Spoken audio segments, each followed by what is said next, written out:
कल्याण news.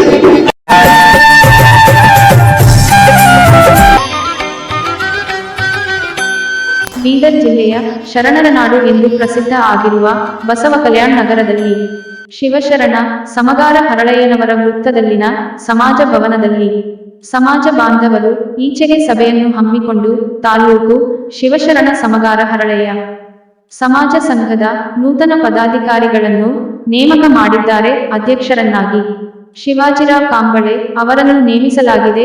ಉಪಾಧ್ಯಕ್ಷರನ್ನಾಗಿ Gautama Jadhav ಅವರನ್ನು, ಕಾರ್ಯದರ್ಶಿಯಾಗಿ ವಿಜಯಕುಮಾರ ಕಾಂಬಳೆ ಅವರನ್ನು ಹಾಗೂ ಖಜಾಂಚಿಯನ್ನಾಗಿ ಮೋಹನ ಕಾಂಬಳೆ ಅವರನ್ನು ನೇಮಿಸಲಾಯಿತು. ಸಂಘದ ನಿರ್ದೇಶಕರನ್ನಾಗಿ ರಮೇಶ ಸೂರ್ಯವಂಶಿ, ವಿಲಾಸ ಕಾಂಬಳೆ, ರಾಜಕುಮಾರ ಜಾಧವ, ಧನರಾಜ ಭಾಲ್ಕೆ, ರಮೇಶ ಕಾಂಬಳೆ, ಜಯರಾಮ ಕಾಂಬಳೆ, ಸೂರ್ಯಕಾಂತ ಕಾಂಬಳೆ, ಜೈಹಿಂದ್ ಜಾಧವ, ಸುಧಾಕರ ಗೋಖಲೆ, ರಾಜೀವ ಶಿಂದೆ, ಗೋವಿಂದ ಕಾಂಬಳೆ, ವಿದ್ಯಾಸಾಗರ ಜಾಧವ ಇವರನ್ನು ಮತ್ತು ಪಂಚ ಸಮಿತಿಯ ಸದಸ್ಯರನ್ನಾಗಿ ಕೊಂಡಿಬಾ ಜಾಧವ, ಸಂಜೀವ ಜಾಧವ, ನರಸಿಂಗ ಕಾಂಬಳೆ, ಮಧುಕರ ಹಮಿಲಪುರೆ, ಮನೋಹರ ಅಂಬಿಪುರೆ ಅವರನ್ನು ನೇಮಿಸಲಾಯಿತು.